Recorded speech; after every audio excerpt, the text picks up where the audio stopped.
Hi, folks. This is our final lecture over Chapter 14, Information Security and Computer Fraud.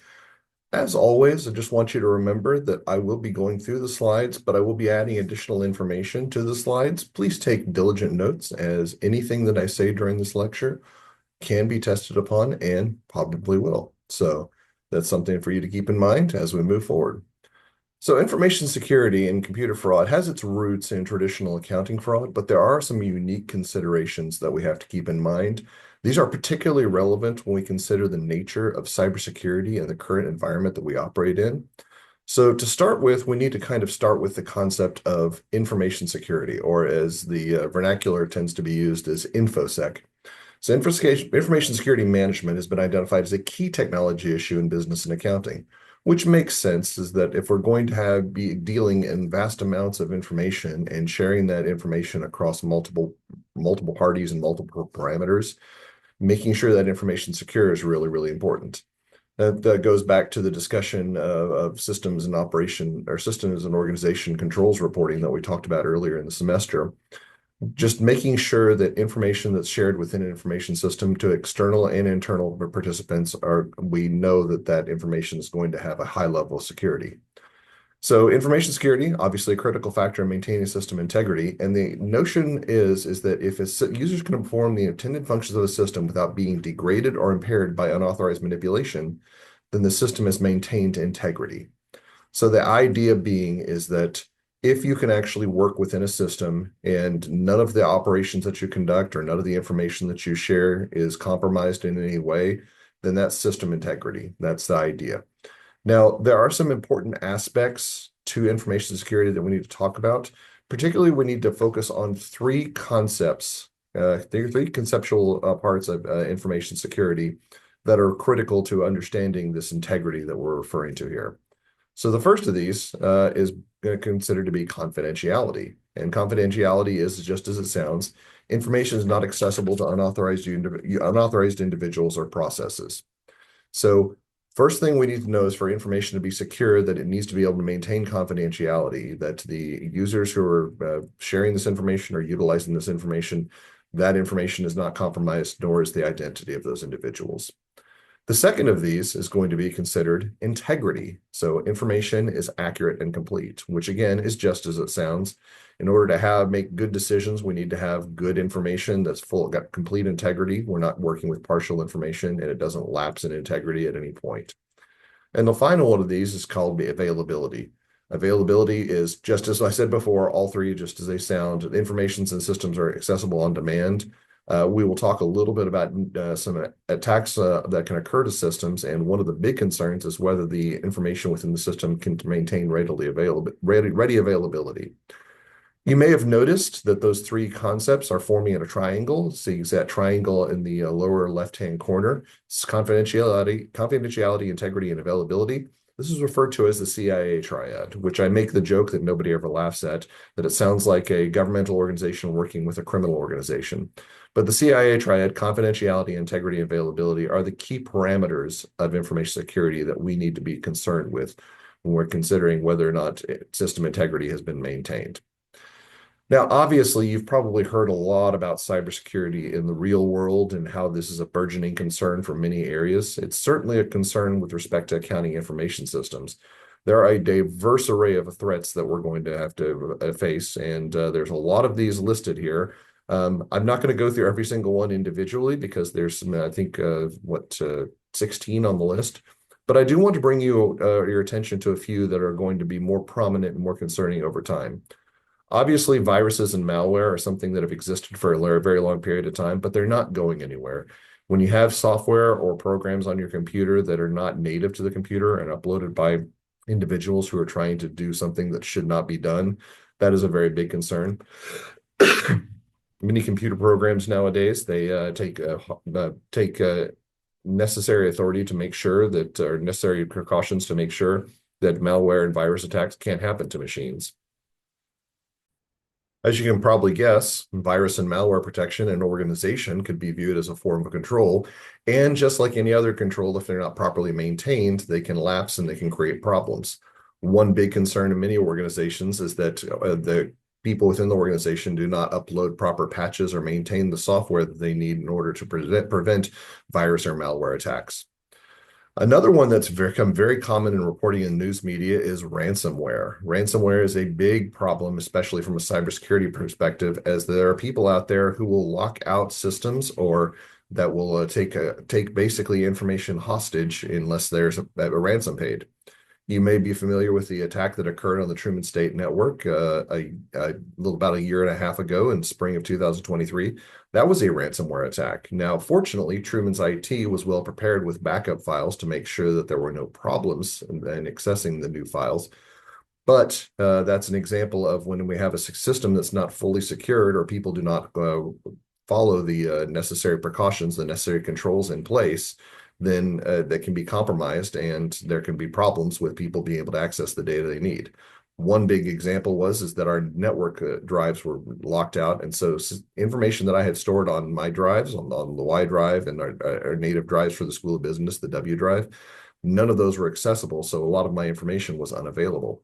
A bigger problem was at the time, our learning management system, which was Blackboard at the time, our learning management system was completely and totally locked out. So nobody could actually access slides or study guides or materials, which was really problematic as my students had an exam at the time.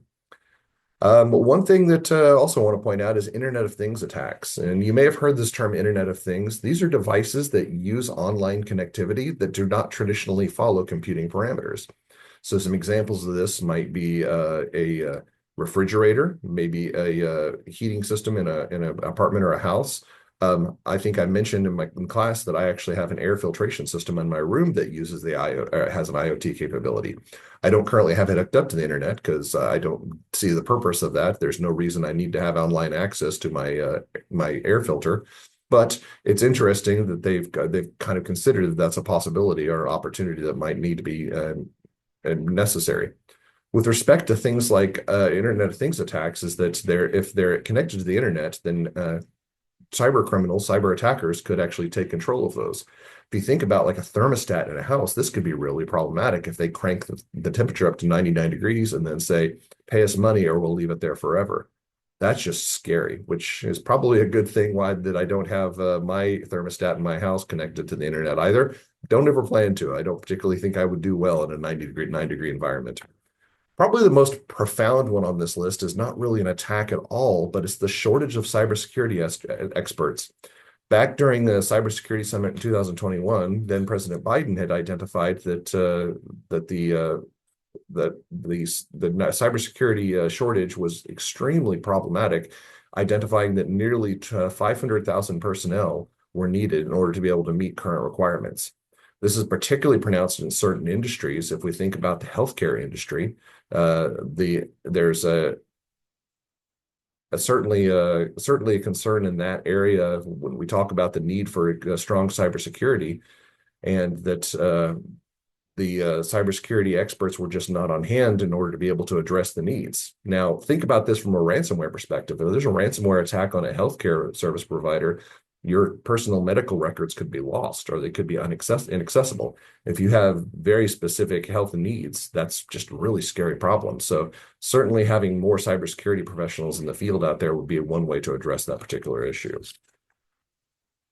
All right, so in addition to personal training and compliance on system operation policies, there are two types of preventive controls that we utilize in IT systems. And these are somewhat related and can be used in unison with one another, but for the most part, they are separate in their approach. The first of these you're probably familiar with is going to be encryption. This is the encoding of plain text information into a non-readable form or ciphertext for the purposes of data transmission or storage. So you can think about it when something is encrypted, it basically is changed in format. It's not listed as plain code. This was a problem back in the 2000s, and we think about it still kind of a bit of an issue with the transmission of data even in the 2010s, is that a lot of systems that were in place at retail outlets did not encrypt credit card information, which you can probably see why that might be a problem, because if somebody gets access to the credit card information, they have your numbers and they have all your personal information and they can make purchases on your account. So you may be aware, like very recently, within the past decade, credit cards have got these chips on them, and you may have wondered what those chips are for. These chips on the credit cards automatically encrypt credit card information when they're used for transactions. So that's kind of a neat little feature that's been added on fairly recently and is a point of how encryption can be used in action here. Next, we have authentication. This is the process of establishing the origin of information or determining the user or process or device. You may not have encountered that in your everyday activities, but usually when you're talking about accessing a system, say, for example, you access Brightspace, which is our learning management system currently at Truman State. Then basically you would log in and it would try to recognize you, and there would be a separate authentication process. So authentication could actually go through a number of different methods of doing this. Obviously, your user ID and password are one method of authentication. Very recently, Truman Systems have integrated a second factor authentication, so two-factor authentication, using the Duo multi-factor authentication process. There's also other ways that authentication can occur. There can be tokens, which if you've played any online video games, you may be familiar with that. They send you basically a changing number that is linked to a system where you have to enter a code based on within a certain time frame. Biometrics is pretty common on phones when you have a scan of a print or even facial recognition. That's a way you can unlock a device without having to enter a code.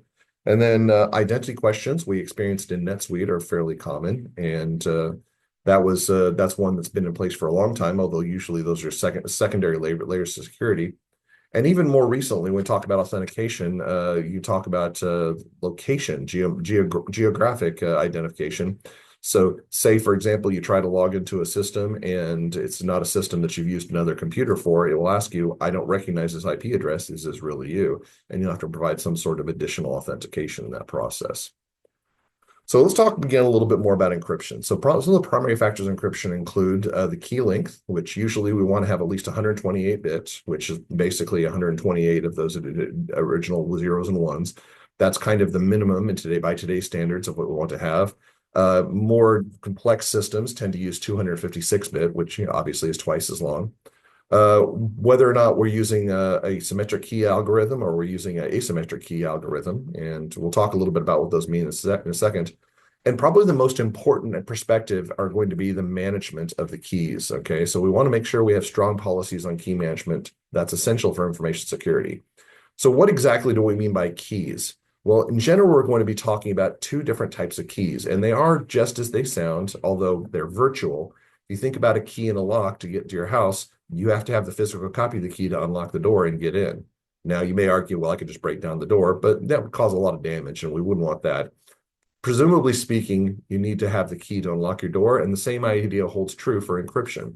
So the two types of key systems we can talk about are symmetric key, which is fast and powerful, but very costly to implement and maintain. It's generally used by large organizations for internal communications and transmissions. And as you can see in the diagram, it's when we send a document and it's basically going to be encrypted, and then to decrypt it, you have to unlock it. Now, the key to understanding, no pun intended, the key to understanding symmetric key encryption is that we are utilizing the same algorithm for both sides. We're using a private key, and that exact same private key is going to be used by the individual or party that's decrypting the message or decrypting the files. So you can think of this by a lock. Now, like a padlock, you could actually have multiple copies of a key to the same padlock, but it's still going to require that exact key in order to open the padlock. So that's the easy way to think about symmetric key encryption, is that we're using the same key at both ends. Contrast that to asymmetric key encryption, all right? Asymmetric key encryption is going to be slower than symmetric and is not suitable for large data sets, but it's usually going to be effective for external communications and transmissions. So an organization actually communicates with external parties and they need to secure the data, so they encrypt it. They encrypt it using their own personal public key, so a key that's available, or key that can be readable by multiple parties. And then each individual party will have their own private key to be able to decrypt the information. So the sender or the receiver's public key, and then the receiver's private key that will actually identify. The public key will be everyone will have same access to it, but to decrypt the file, each individual party or user will have their own personal key that they use. Now, the way to think about this is like an ATM card. If you think about how an ATM card works, is that the ATM card is available to everyone who has an account at a particular financial institution. So you put the card in, that would be an example of the public key. But when you type in your exact code that's associated with that specific card, that's your private key. That is your private key access. There's not a perfect analogy. You may know, well, I can't use somebody else's card and type in my own key. It's unique to each card, so the card is like a private key. And by that, I'd say that's a fair criticism. But for the most part, those are kind of the best analogies I can come up with for public key and private key for asymmetric key encryption. Again, the easy way to think about this is for symmetric key is like a padlock. They are going to use the same unlocking mechanism.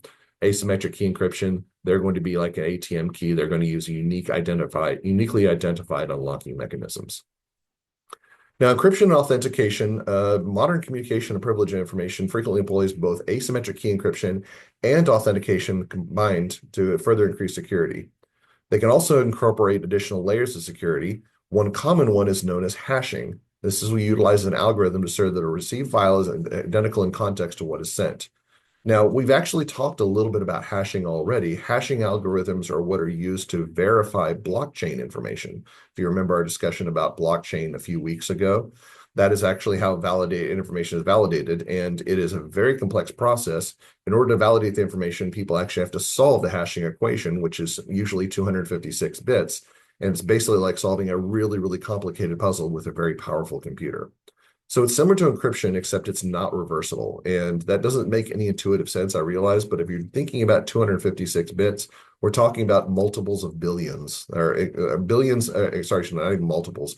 We're talking about exponents on billions of iterations. So there's some content out there that says basically at what would be a 64-bit encryption would be 4 billion possible combinations. So it'd basically be 4 billion to the fourth power. So if you can do the math on that, that's a absurdly large number. So encrypting and hashing are usually used together in the creation of, and it's hard to see on the screen, but it's a link that I have in there for digital signatures. So I wanted to kind of show what that represents here just real quickly. If you're not familiar with digital signatures, and I don't claim to be very familiar with digital signatures, you can actually go to the Cybersecurity and Infrastructure Security Agency, CISA, and they actually provide a guide on digital signatures. So just reading this out. A digital signature is a type of electronic signature that is a mathematical algorithm used to routinely validate the authenticity and integrity of a message. So it's like an email, a credit card transaction, or a digital document. They are basically, it creates a virtual fingerprint that is unique to a person or entity and are used to identify users and protect information in digital messages or documents. So you may wonder, how does that work in practice? And the answer is it's complicated. It's probably far more complicated than any of us need to understand. But at a very basic level, we send the information to a registered authority. The registered authority will send the information to us, and they will have a certificate associated with it. This will be associated with an authorized user, which is digitally signed by that individual. The recipient will verify that information and will compare the certifying authority to the digital document to ensure that there's the integrity and authenticity. So basically, if the digital signature matches what they believe it should be valid, Alice's valid signature, then it's considered to be valid.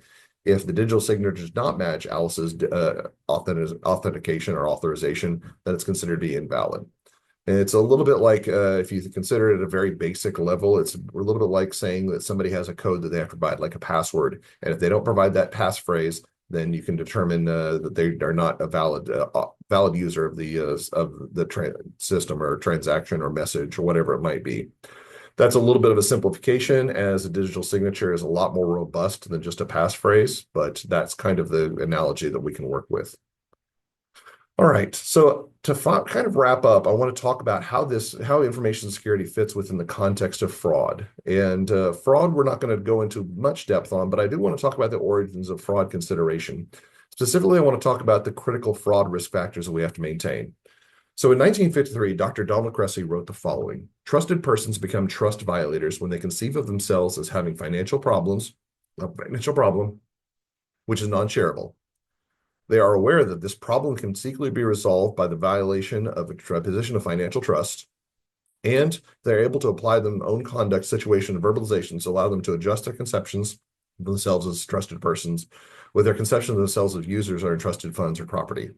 Now, you will notice I underlined certain parts of that, because that's a very technical definition, and I want to break it down in a little bit more of a way that is a little bit easier to digest and understand. So let's go ahead and do that. So as Cressy said, they have a financial problem which is non-shareable. Think about it this way. Think that you're working for an organization and you are happy at your job, but you're not making very much money. And part of that has to do with the fact that you have a severe gambling addiction. This is not a referendum on your behavior. I'm just trying to do a hypothetical here. So you have a problem that you don't think that you can figure out. Your parents can't help you. No one else can help you. You believe it's non-shareable, and you just don't know how to address this issue.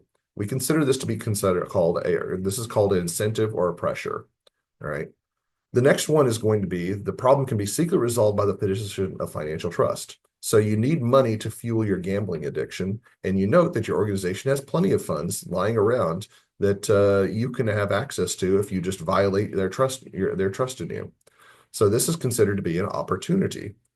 The final one is going to be that you're able to apply your own conduct, situation, verbalizations, which enable them to adjust their conceptions themselves as trusted persons. So you don't want to steal from the company, but you say, I need the money badly. I will only do it this one time and I'll never gamble again. I'll pay off my bets and then I'll pay back the money to the organization. No one will ever know. This is called attitude or rationalization. And these three are called the fraud risk factors that are present in most frauds. So all three of these have to be present. And together they combine to form. I kind of feel like I'm saying something like a Transformer or Captain Planet are combining to form the fraud triangle. Okay. So the idea behind the fraud triangle emanates in its roots from something called the fire triangle. The fire triangle basically says that in order for fire to occur, there has to be oxygen, fuel, and heat. And if those three conditions are present, then a fire can occur. The same holds true for the three fraud risk factors. For fraud to occur in an organization, these three factors have to be present: the incentive to commit fraud, an opportunity to commit fraud, and then an attitude that'll prohibit or permits somebody to actually commit the fraud. If one of these three factors is not present, then fraud cannot occur. Generally speaking, in an organization, we're going to be mostly focused on the aspect of opportunity, okay? Because we really don't have control over the other areas. We can't control what the incentives or the pressures are for an individual. We can't control what a person's attitudes or rationalizations are, but we can control opportunity. And that goes back to our concept of controls, of why those are so important, because if a good organization has controls, then they can possibly prevent fraud from ever occurring. So what are some concerns specifically with respect to computer fraud? Well, according to the Institute of Internal Auditors, common computer frauds include theft, misuse, and or misappropriation of assets by altering computer readable records or files. So basically, if somebody takes information from a system and utilizes it for a nefarious purpose, that could be an example. The example of that would be the taking of those credit card information, which is like data breaches that have happened in past history quite frequently, such as at Target or Home Depot. The theft, misuse, appropriation of assets of altering the logic of computer software. So having the system itself commit the fraud for you by altering its logic.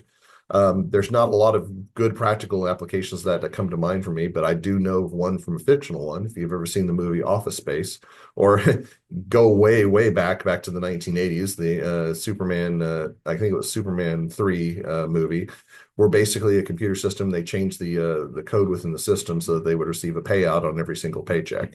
So that's an example of that. The theft or illegal use of computer readable information. So if you're using computer systems for purposes that's not, especially if the information is being utilized for purposes. So maybe you take a customer list from the company that you work at, and you open your own business and start using that client list for your own purposes. That would be something that's not considered to be that's considered to be a fraud in that regard.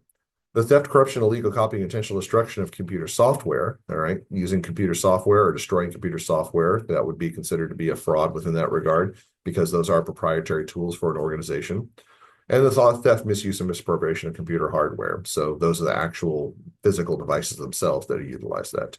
Keep in mind that when we talk about those latter two, those can be a little bit more subtle and distinct than you might think. It's not necessarily that we're talking about specifically theft of these items, or we're talking about misappropriation of any assets, but just general misuse, using items for unintended purposes, can also be considered a form of fraud.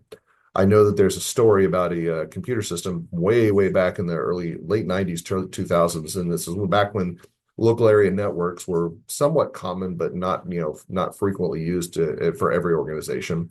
So a local area network is just basically a computerized network of network systems. So it's a little bit like a small level internet system that's unique to a certain organization or location.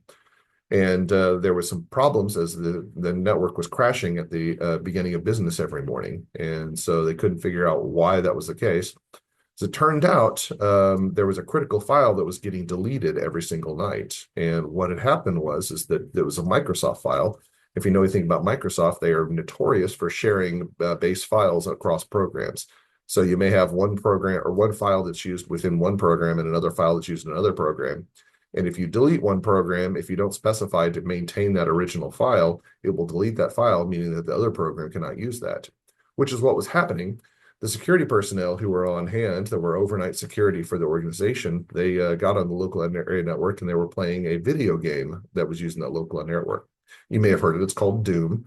And Doom was actually using one of those readable files. And so they would install the software at the beginning of every night. And then before the end of the evening, or for the end of the shift, they would delete everything that they had done. They delete the program off there, delete it from the system, which included that shareable file. That would be an example of the misuse of computer software and hardware that they were probably not very happy about. I do not believe that those security personnel probably kept their jobs for very long.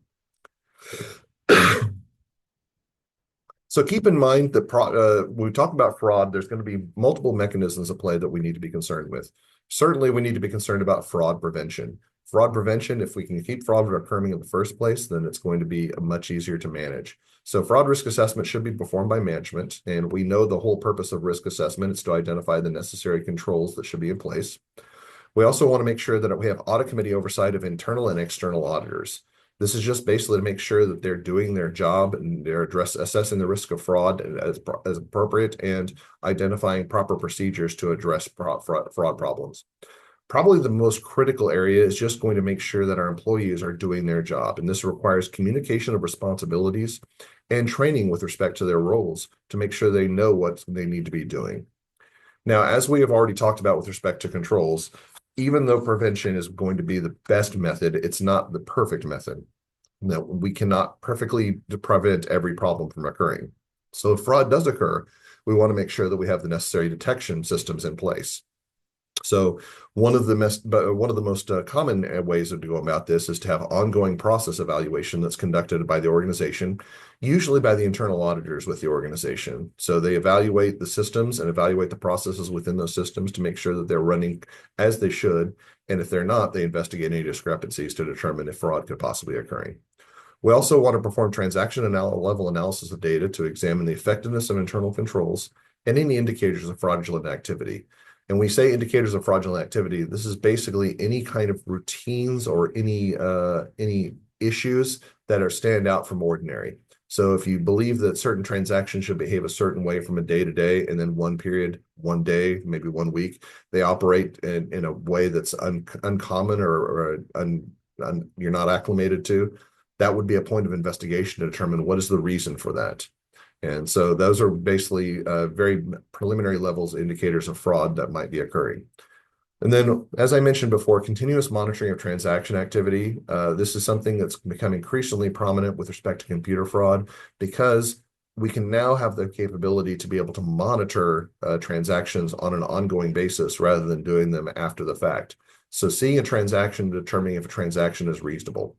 If there's a transaction for a large dollar amount or for an item that has not been purchased in a very long period of time, but it's purchased in large quantities, that would be an opportunity for the system to flag a transaction and say, this is non-routine. We need to figure out what is happening here and why this transaction occurred. And there may be logical and logistical reasons for that, but it still is a necessary precaution to make sure that computer fraud's not taking place.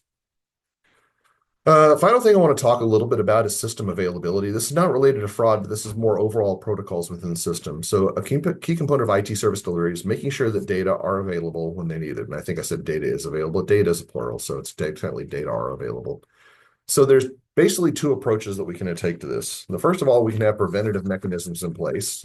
Some of these include an uninterruptible power supply. Even though the organization may have their computer systems on the wired electricity or the energy systems that are in place in the organization, they should have backup protocols in place, such as a battery system or a generator, to make sure that the system can maintain operation for at least a given length of time.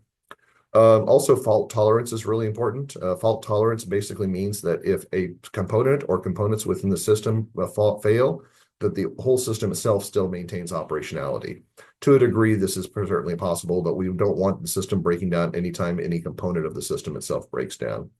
And then virtualization and cloud computing. This is one of the more recent and more important ones, is that many of our files are stored off-site in an area that's got much redundancy. This is a good example of this on the Truman system is the Google Drive and Microsoft environments that we operate on. If our system goes down, at least the data is stored on another site that can be used as backup or used to access in case of that system failure. So those are going to be preventative mechanisms, but what about corrective mechanisms? These can be important as well. There's no detective mechanisms because when a system failure occurs, that's the detection right there. So what is it that we can do to correct the problem? Well, there's a couple of questions as to whether we want to be correcting the problem during the disaster or after the disaster has taken place. If we're talking about after the disaster taking place, we want to have a disaster recovery plan in place. And this is basically a plan that the organization has preset to determine what it is they're going to do to get the systems and operations back up and running in a timely manner. So disaster recovery plan is a detailed guide in that regard that the processes, the procedures that the organization should follow when a system failure does occur. On the other hand, if we're concerned that we need to make sure that the system stays operational during a disaster, that's going to represent business continuity management. And the whole goal of this one is to make sure that regardless of any disasters, any problems that take place, that the system to at least some degree will maintain operations throughout. And again, this is going to require certain redundancy factors that should be in place in the preventative tools, such as uninterruptible power supply. This can go well beyond that. If we're talking about natural disasters, we can actually have redundant computer storage, backups in place, operational facilities that can be redundant facilities that can be started up in place of a system failure. So basically a whole other computer terminal, a mirror system that could be started up if another system fails. That would be an example of business continuity management. All right, well, that's it for all of our lectures. That was the last one. So hopefully you found something good in this. We'll have a discussion on this on Wednesday. I will see you then.